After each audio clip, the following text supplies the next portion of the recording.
अमूमन लोग इसमें 3 गलतियां करते हैं। सुबहानकल्लाहुम्मा,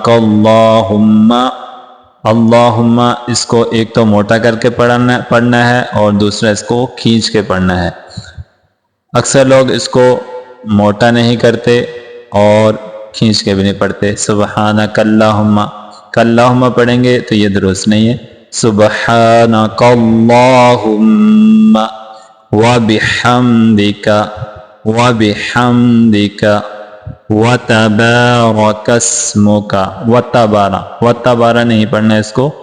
व तबारकस्मुका व तआला, इसको खींच के पढ़ेंगे। अगर इसको खींच के नहीं पढ़ा व तआला जद्दुका, ये दुरुस्त नहीं है।